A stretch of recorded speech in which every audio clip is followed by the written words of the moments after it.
Welcome, everyone. Can you hear and see us? During somebody answer this, I want to say today we are going to talk about the Pervasive DevOps at this Cubics webinar.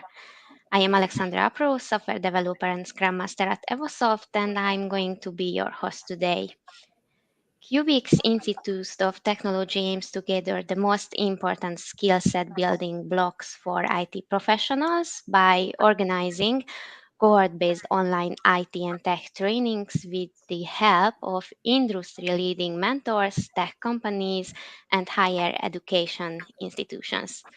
Today, my guest will be David Csendes, Cloud Native Java developer at Alerant. He has been working with Kubernetes for almost 5 years, performing the work on numerous Cloud Native applications for major companies, and recently responsible for moving several complex applications to the cloud. And Laszlo Jagustin, IT technology professional and architect at Alerant. Laszlo leading DevOps implementation projects in large enterprise environments for more than 10 years. A few more operational details before we get started. You can ask questions at any time in the comments.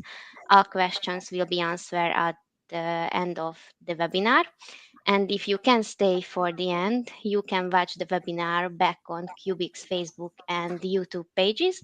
So if you haven't already, follow us on our social platforms. I don't want to waste time for our guests.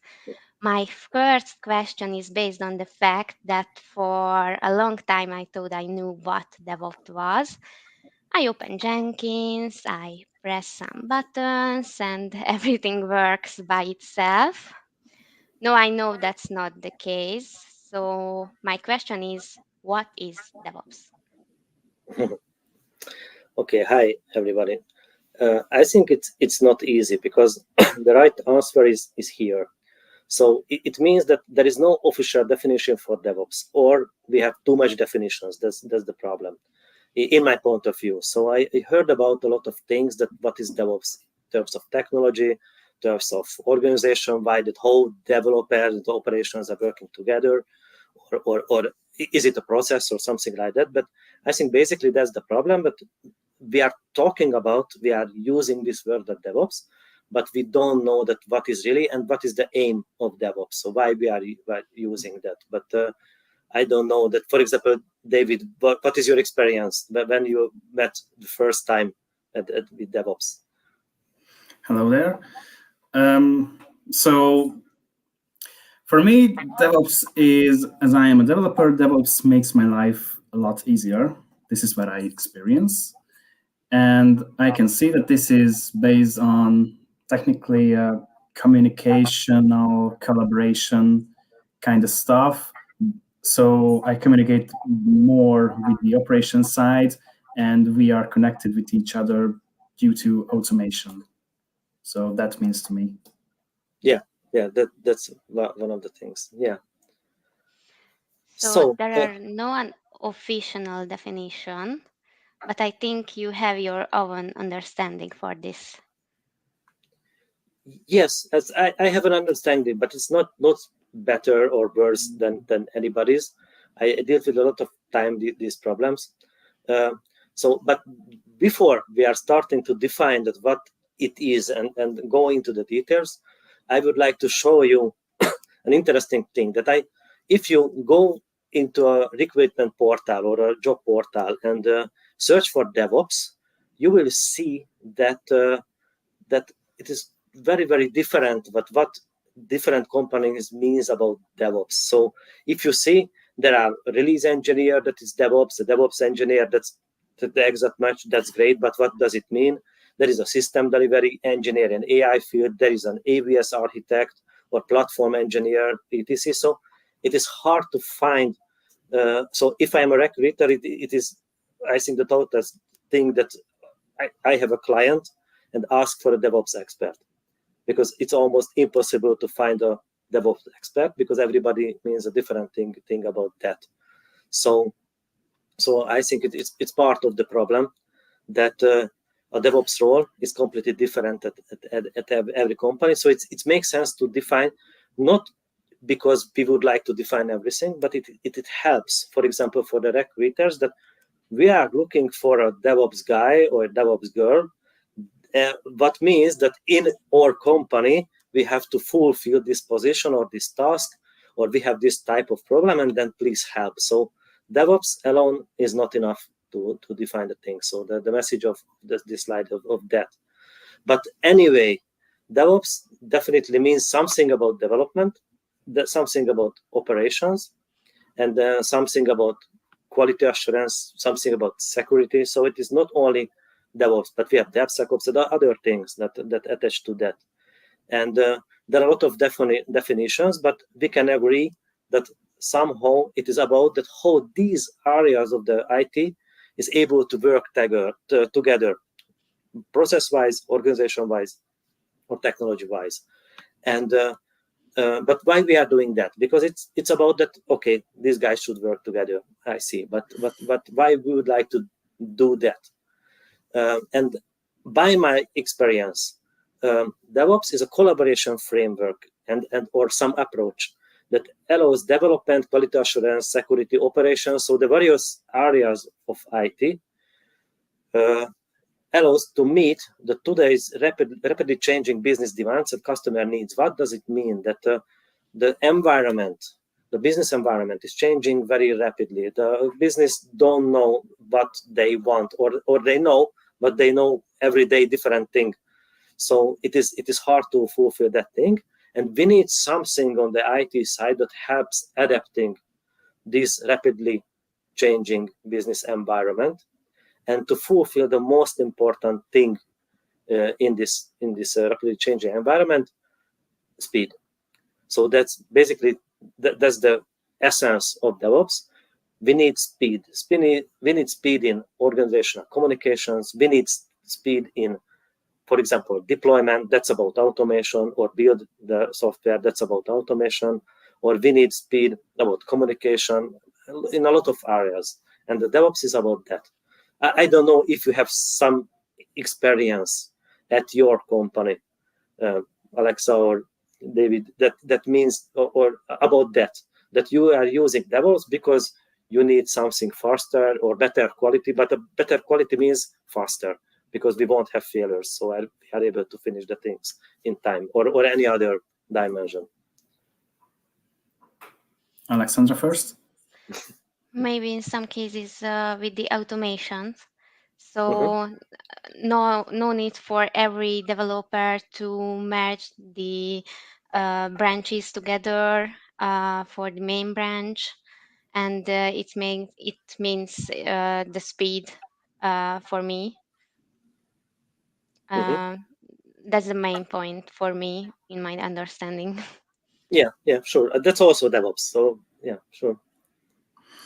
Yeah, for me, so yeah, automation is one thing, and maybe the other thing is having the communication from operations to developers that something is wrong and we must intervene. We must do something about it. This is a real story. So we saw that there were a lot of failures, and then we could react, and it was all based on automatic messaging, alerting, and so on. So this was way quicker than if a person would have watched the monitor and would wait for any alert to happen. Yeah, definitely. That also helps. Yeah. Let's say I am an IT company manager. This is my favorite example. So speed is the main point why my company needs DevOps, or I'm not sure yet. Do I need it? My imaginary IT company works in Agile. Does DevOps also work in an Agile way? How can I coordinate with our current operations? What processes does it have? Or will it improve our current operations? Yeah. Agile and DevOps, I think Agile is the other word. That we could have another webinar about Agile, because it also means nothing. So we are using this word also in a lot of contexts. And if we need to be agile. So we can agree that okay, we are very agile, but not agile enough. So that's the main point. But what does it mean? Most of the time, it means the agile that DevOps is about IT. It means that on IT, the developers, the operations, or any other IT area that we mentioned, security and quality assurance or whatever, should work together seamlessly to have better speed, a better delivery speed, or better change speed, how to change something in IT. Agile is a bit different because it is not about collaboration, it is not about speed, but Agile is about that how can we create a product. We use the Agile methodology most of the time when we are creating a product. So it is very hard to interpret Agile, for example, for a Linux administrator who administers some servers and hardware. It is very hard to work in an Agile way because there are no Scrum teams or stand-ups or whatever. They have to deal with hardware problems and software problems. So it is different. But if we are developing a product, then it means that there is business.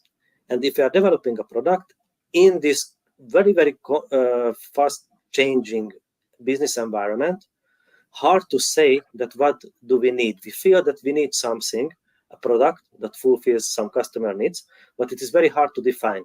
So if the business defines something and it takes 9 months to get the IT system for that, that's too slow. After 9 months, the business wants very, very, very different thing. So, and they won't be happy because they want, after 9 months, completely different thing. So Agile is about that how to work together, IT and business, to reach the goal that the business wants, or changing very fast the goals. Every 2 weeks, if we are using Scrum, we are able to run in a different direction. But it's good. It's not bad because we can change the direction very, very quickly. So the Agile means that we would like to create a product with a minimum effort and the most flexible way.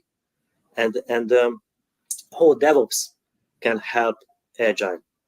DevOps can help Agile on that way that in Agile point of view, we are creating a product in a very flexible way, but we need IT features to implement that thing. I mean, IT have to do very, very fast development, very, very fast change management or something like that.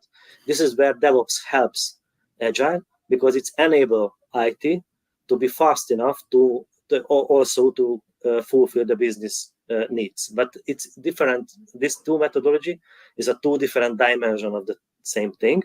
Agile is a product and business point of view, solves the problem. DevOps solve the problem in IT point of view. So that's the main difference between the two.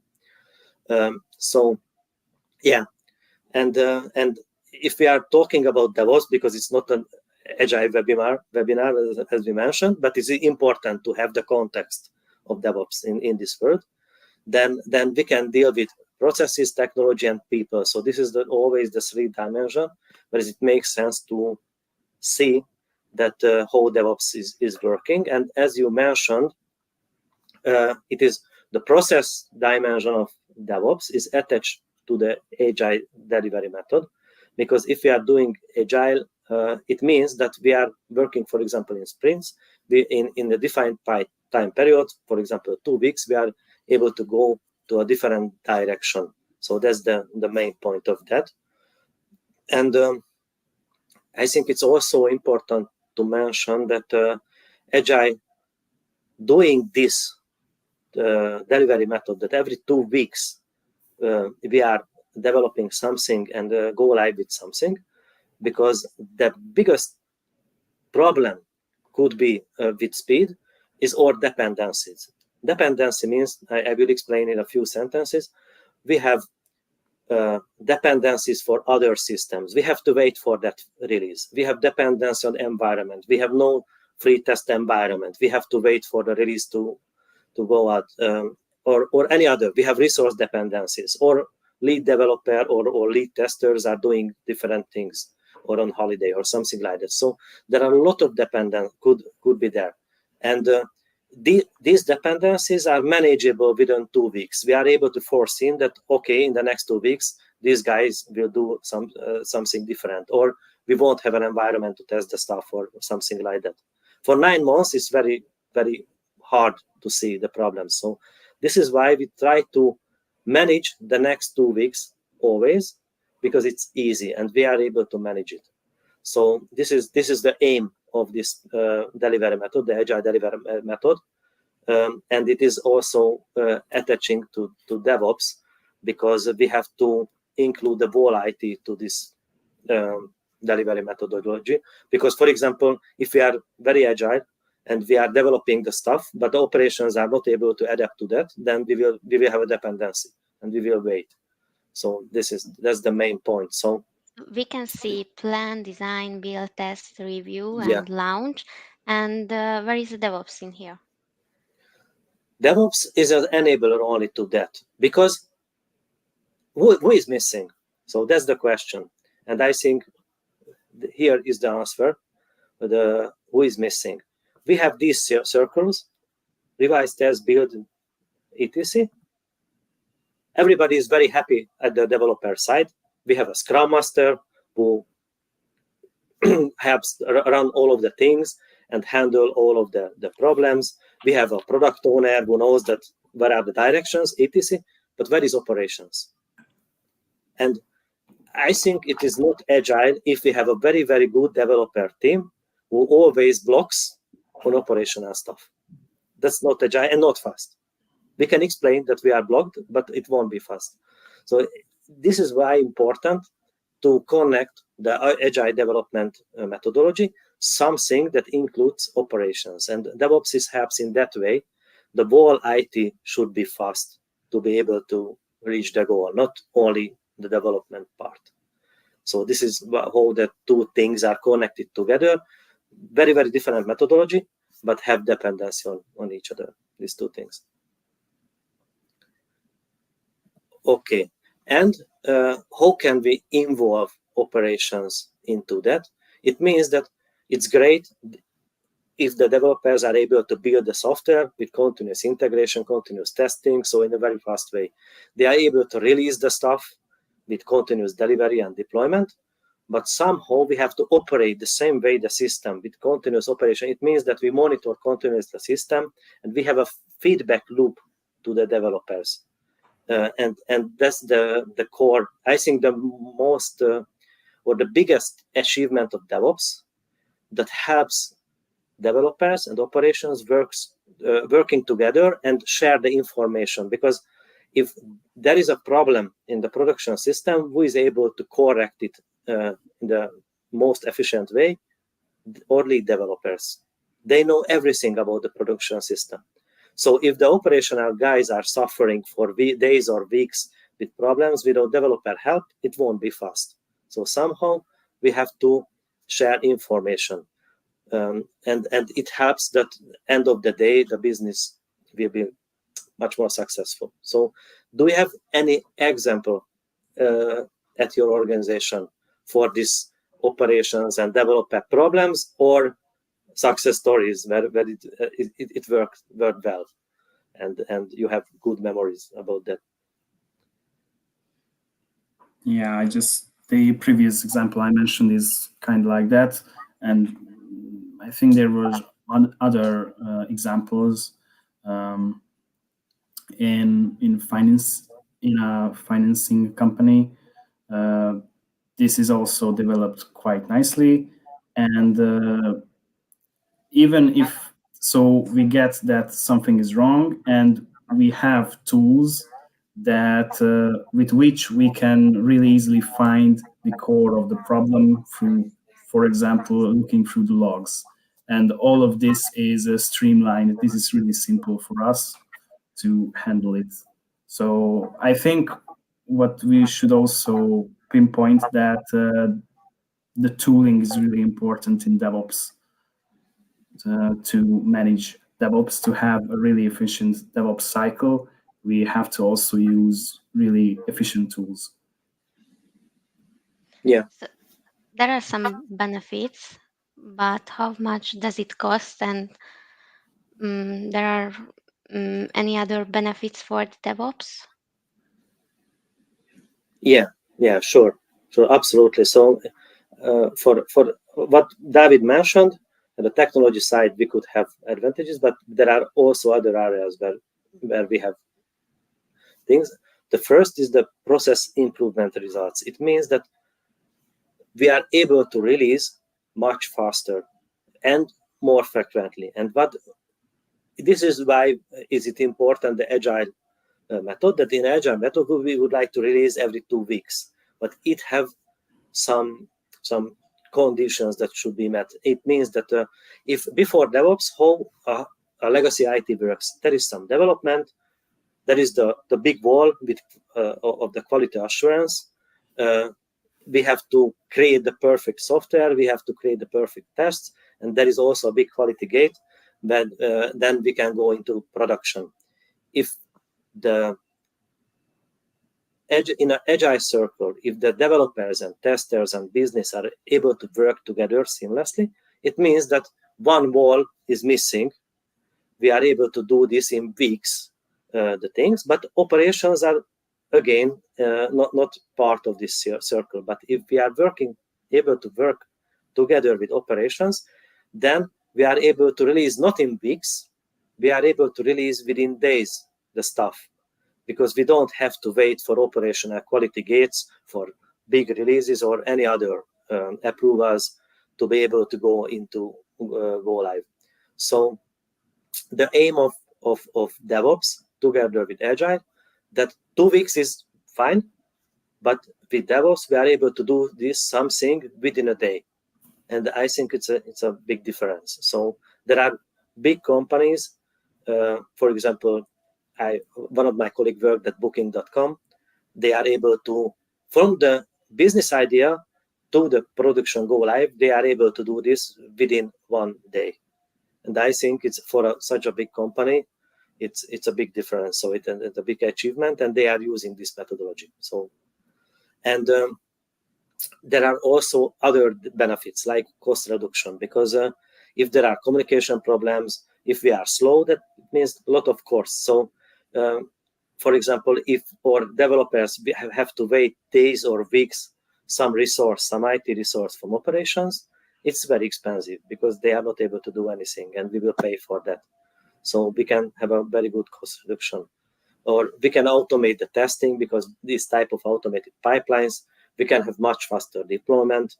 We can have a standardized environment because we provision everything in an automated way.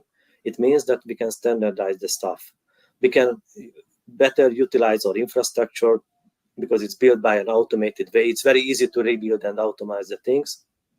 And we can automatize the routine task also. Why is it important? Because humans making errors.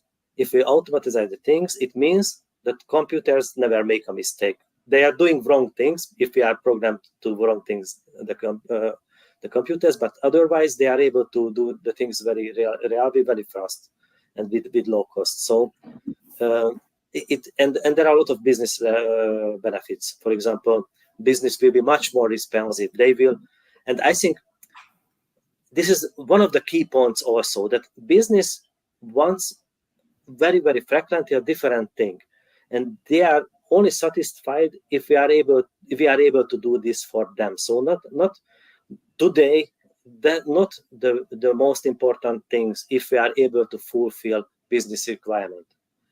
I think it's most important if we are able to change every week or every day to align to the business needs. It's more important. If the business will get the things what they wanted to do within months, they won't be happy. Definitely. We will be able to develop the things perfectly, but they won't be happy because they needs changing much more frequently. So I think this type of benefits could be if we are using the DevOps in the right way. But we should know that not all the systems are the same. I mean that there are some customer-facing systems at every company that needs this fast-changing IT. But some legacy systems of records, are not critical to have it. So DevOps and Agile is an expensive and complex methodology, needs a lot of overhead. In Agile, it's ceremonies.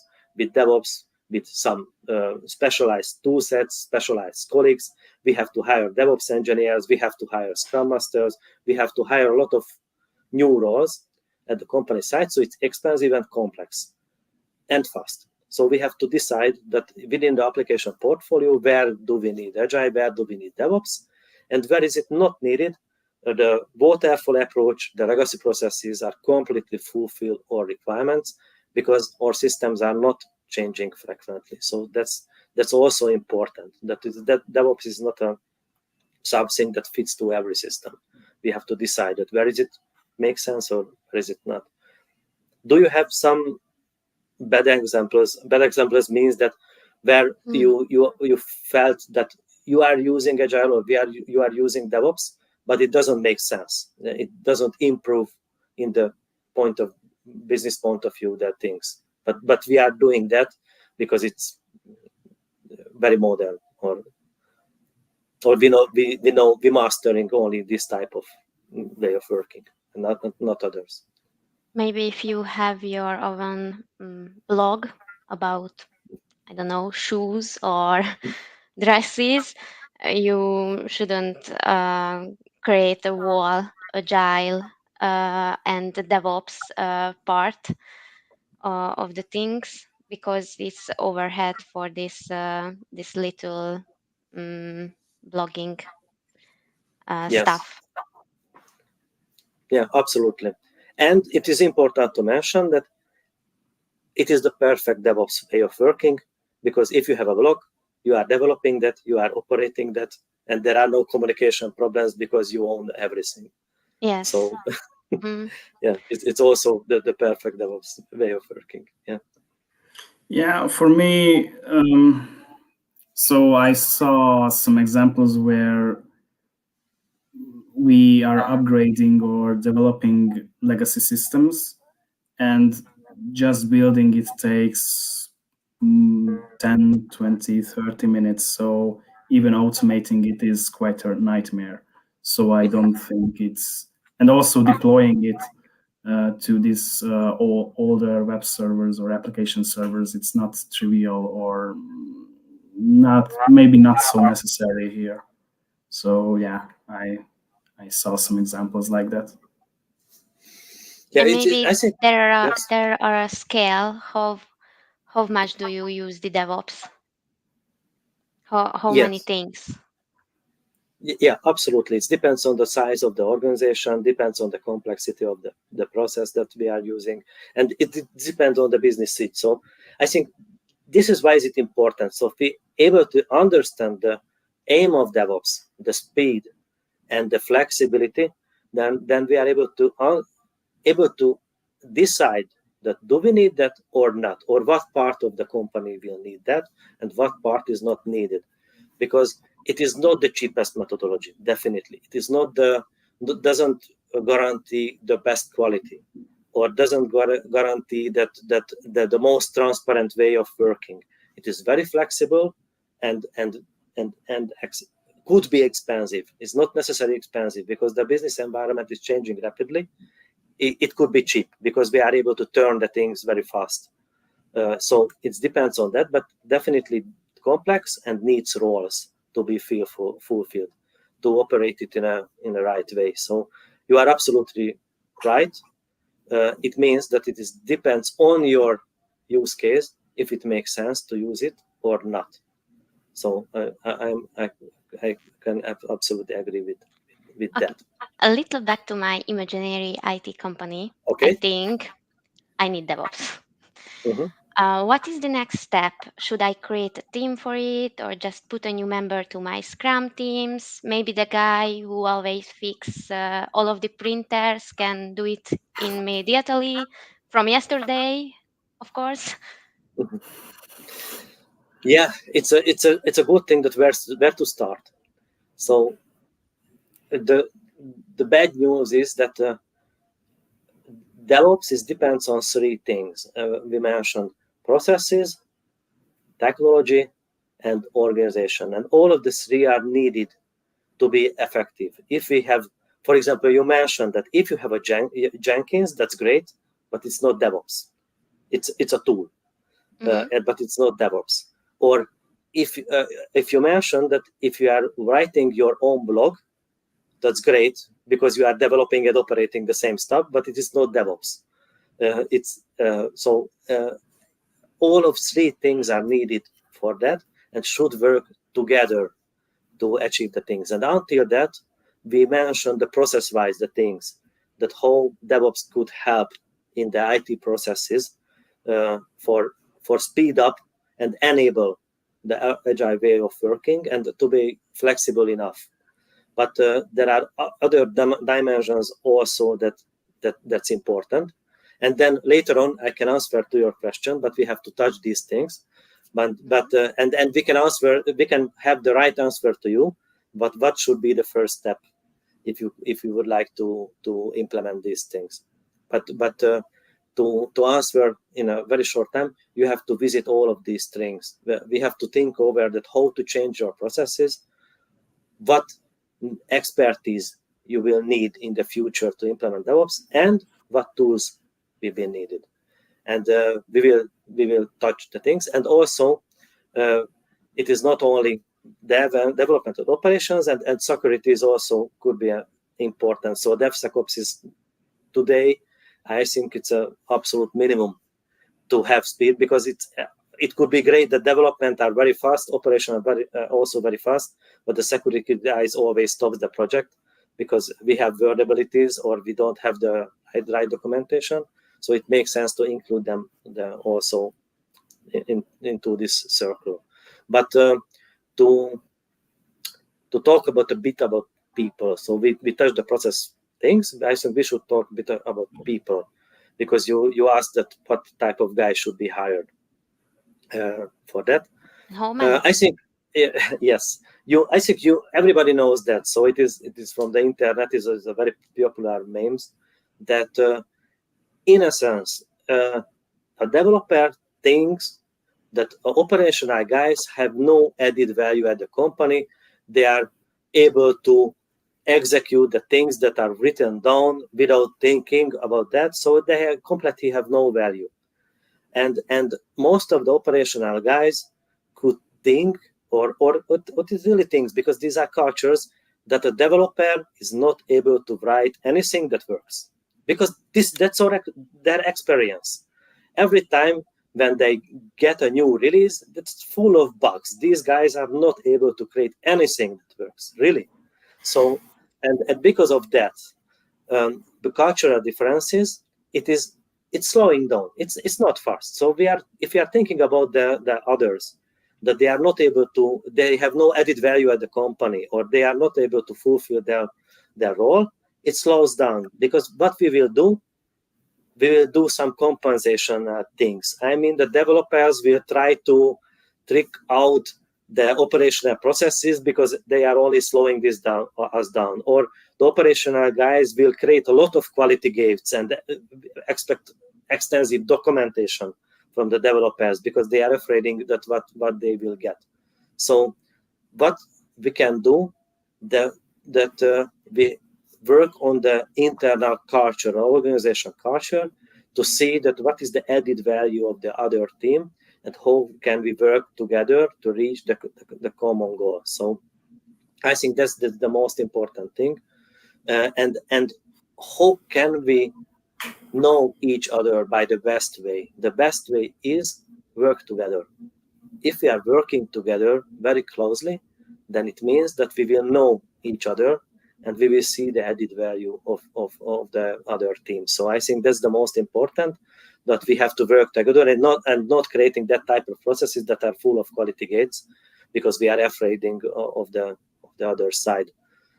I don't know that if you have this time of experiences that you feel that the other side are completely dumb, have no added value, and always creates problems for us.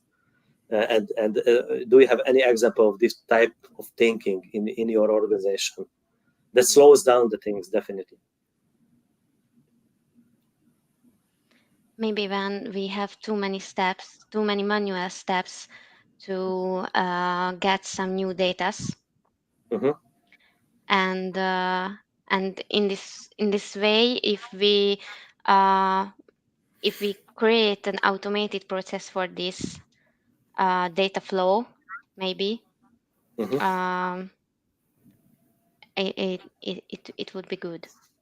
Yeah, and why we are doing that? Because we are afraid of you. Developers are not reliable. They like children in a fun park. They are not able to handle the data in the right way, in a secure way, in a reliable way. So we try to create a lot of steps and quality gates to verify that what you are doing, but it is not fast, definitely. So that's the problem, and this is why this makes sense to change it. And the other side, so I want I am a developer. I want data as fast as it possible, but maybe not the right way I use them. Yes, maybe that could be a problem. So yeah, you need education and other things. Yeah. Or maybe simply, so the application is down, and simply, as I am a developer, I might think that, oh, what did the operations did again? Yes. It's a Yes. more classical approach. Yes. And Yeah. yeah, the reverse is that the operation thinks, why did it crash again? Yeah. Operation guys are not able to run anything. Everything is always stops, and we have problems, and we are not able to develop. So this is the type of thinking. But the main message here, if you are creating DevOps teams that are responsible for something together, it could help because they start working for the same goal, and they during this activity that they are working for the same goal, they will know each other, and they will see that what type of quality gates, what type of processes are not needed, because they can trust with each other, because trust is the fastest thing. If you have trust in business or in IT also, the things could be very fast. If we are not trusting each other, it could take a lot of time to reach the goal, because we will deal with our feelings, and we won't work together with an effective way. So that's the main message of this slide, that we should know each other, and we should start to work together much more closely, even if it hurts for the first time. So okay, a different topic maybe. So it's about where this DevOps thing, how can it exist in the organization? I don't know if you have experiences though, but I mean that what type of that. Shortly I will describe the places where the DevOps could be in an organization, and I don't know what is the use case you met in your professional life for DevOps. So DevOps could be in the enterprise and an independent organization. DevOps could be part of the agile organization that is not independent, but part of our tribes, for example, or it could be part of our teams, the squads, because there could be DevOps experts that helps the development team. And also there is a very interesting thing on this graph. There is a DevOps squad. What does it mean, DevOps squad? Because the squad is about to creating a product. So we have a product owner, we have a scrum master, and we have developers. And what the DevOps squad is developing? DevOps squad is developing that type of processes and that type of tools that helps other teams. So in the beginning of a life of an agile organization, everything is missing processes, missing the technology, missing the tools, etc. So we have to build it up from scratch, or or not from scratch, but it depends on the tool that we are using, but a lot of things needs to be figured out. In this case, we will need a DevOps squad. DevOps squad is creating the processes and the automation and the tool for other teams. And if it's ready and working, they are able to help directly the teams, I mean other business squads that are developing business products, or they can help the tribe, or they can help the organization. So this is the how the DevOps are evolving in the organization. And sometimes the DevOps teams from product developers transforming to operation guys. I mean that there are a lot of technical expertise in these teams. So they start operating the stuff instead of developing new DevOps products. But it depends on the organization that how fast we are reaching this stage. But if we see that most of the DevOps guys are operating stuff or support others, it's a mature organization. If most of the time we are developing automation scripts, we are developing tools, we are developing process, then we are in a very early stage of the DevOps life cycle. That's my experience. I don't know that what experiences you have in your organization. So what is the maturity of DevOps in your projects? For me, it varies. So I saw examples where a company is just starting to get used to DevOps, or they want to dive into DevOps, and they technically hire an outsider team to help them. There is also, so I also saw an example where there is a dedicated team in a tribe where they are working with DevOps and they create the tools and so on. Obviously, they can be a bottleneck because everyone is trying to get help from them, as I saw. And also sometimes people are dedicated to a squad. I also saw that. It's quite nice because we have an expert who has to handle only a few people, so he can answer to them, or it can answer to them easily. In our organization, I think we have some DevOps levels. So we have a special DevOps squad for the big things and the higher level things, and some project specific things. We have a team member also. It's very interesting what you are saying, I think, because it means that these things, these maturity levels, can coexist in an organization parallelly. But I think it's a good thing. So yeah, because we can have a DevOps squad that always developing their product that helps other teams, but also there could be experts in the teams that helps locally to the teams. So this is not exclusive this type of organizations, but DevOps roles can exist parallelly in the organization for fulfill the different needs of the different teams. So I think that's the most effective way that you are mentioned, that it is not black and white. Yeah, it's interesting. Okay, so we touched the process-wise the things, and we touched organization-wise the things. So what is the next step? Didn't touch the technologies. Yes, that's missing from the puzzle. So I think in the remaining time, in the few minutes, we will talk about a bit about technology.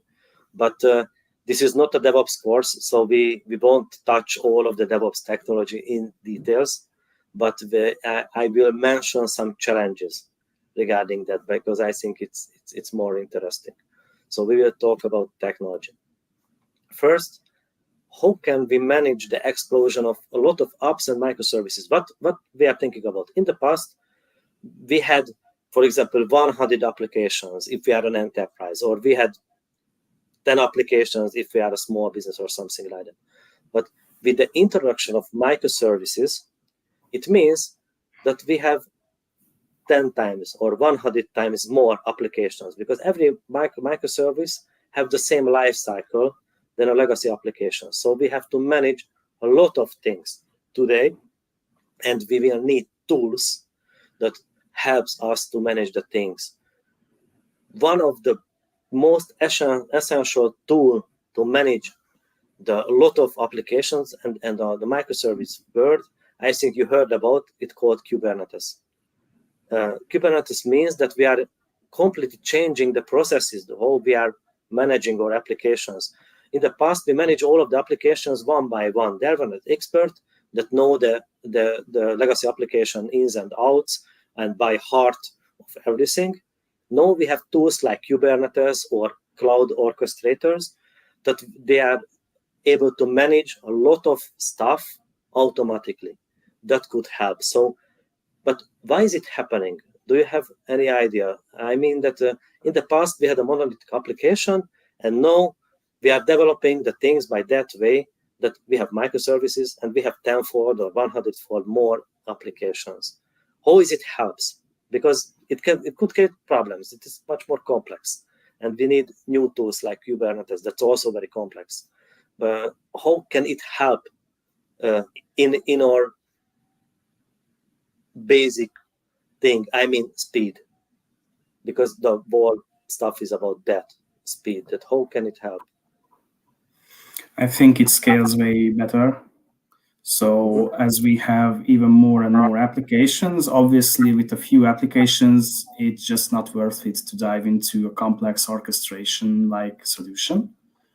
But if we have hundreds of applications, managing all these applications one by one, or even just somehow grouping them takes way more energy and resources than utilizing an orchestrator, where we can do this way more seamlessly. Obviously, it's a new tool, but it's worth it if we are using that scale.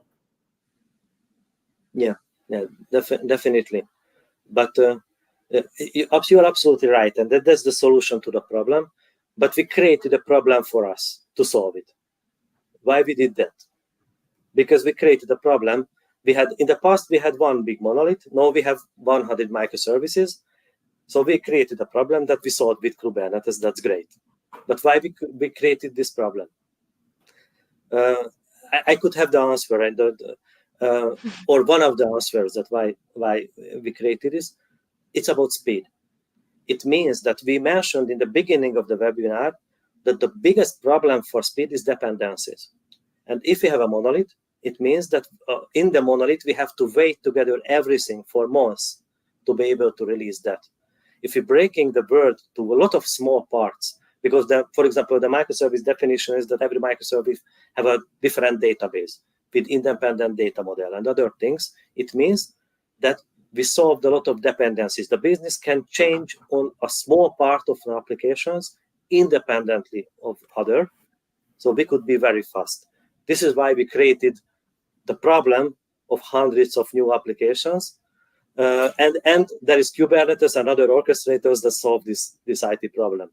But where is it originated? It is about speed and dependency, that how to handle that. So that's the key thing, and this is also answer to that. Do we need Kubernetes? Yes, definitely we need Kubernetes if we have microservices and a lot of applications. But why we have microservices? Because we would like to solve our dependencies from monoliths. So if we are able to understand that, we could have the right decision that do we need Kubernetes or not, for example. So in my point of view, so that's my point of view. Other thing that could be interesting for technologies, that we have a lot of new technologies. So if we are a developer, we would like to work with the most modern tools, the most modern programming languages, and like business, every day we want a different thing. So what is your opinion? That do you see this in your organization or not? I mean, that this type of thing, that we are full of new technologies every day. Full of new technologies, and in my mind I want to follow these new technologies to run with others and other studies. Yes, just for fun. Yeah, and yeah, coming from the low level, absolutely. So for a developer using a new fancy technology framework and so on, it's really exciting. But obviously from higher ups comes the limitations that, okay, we might not want to do that and have a million technologies running around our company and trying to manage them all. yes. This is one possibility. The other is that the higher ups also try to experiment, and well, they might run into problems. Yes. So I think we have we have a problem that we created for us, that or ourselves. What could be the solution for that, or one of the solution? I have an answer to that. It is not perfect, but I think what we call today containerization, that means that we are able to hide the complexity of the new stuff, of the new technologies, the new things in a standardized way. So, for example, if you have a Kubernetes cluster with full of containers, it doesn't mean that if you write your code in C# or Python or Java or Go or whatever, you can hide this type of things in containers, and you can manage the whole stuff in a standardized way. So again, we created a problem. In the past, we had one programming language, COBOL, and everybody had to use that, or C or whatever. Now there is a freedom. We would like to solve every problem with a specialized tool, because we think that that's much more effective. But we created a new problem on the operational side or the management side. We are not able to manage a lot of type of technologies. So we pegged the problem into containers, and the interface of the containers is the same. We can start them, we can stop them, we can monitor them, we can handle the logs, etc.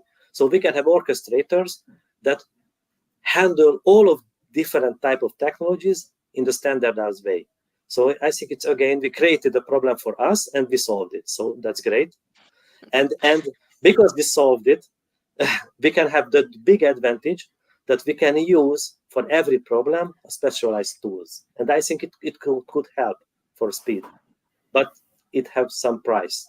We have to use complex orchestrators for that, and we have to learn the container technologies.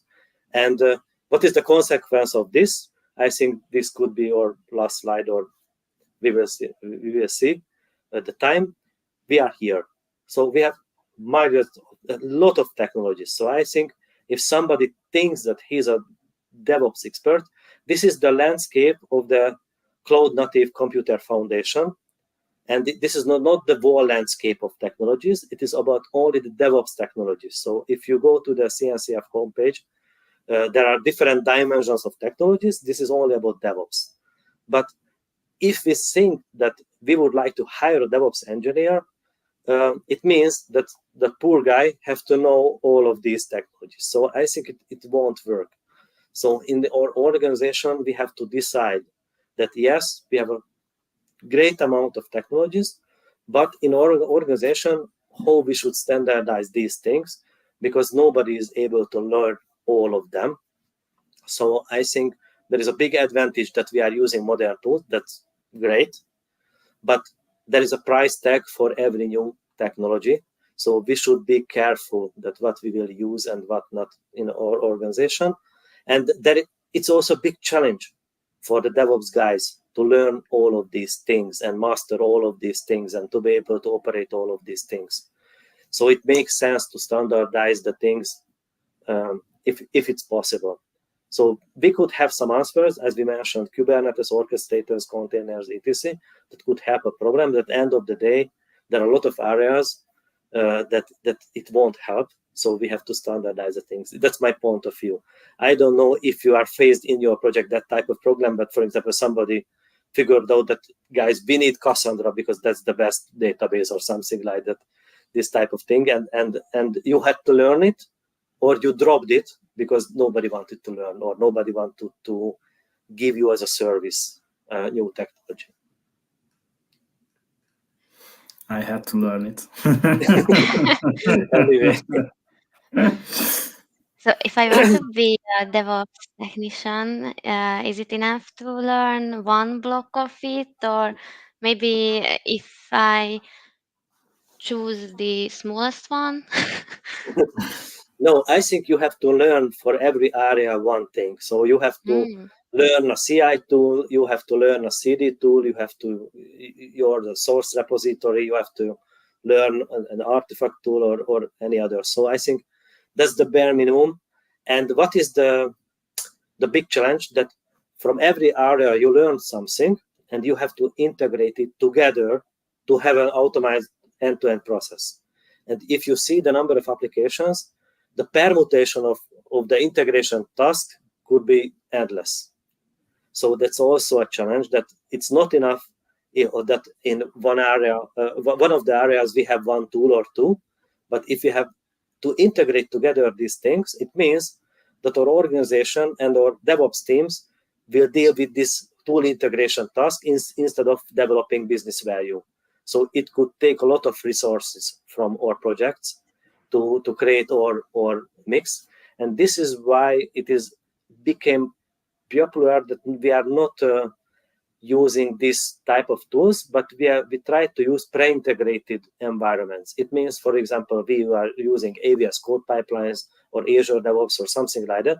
So the big players, the big cloud providers, have this tool set or a subset of them, and they are pre-integrated the stuff for us.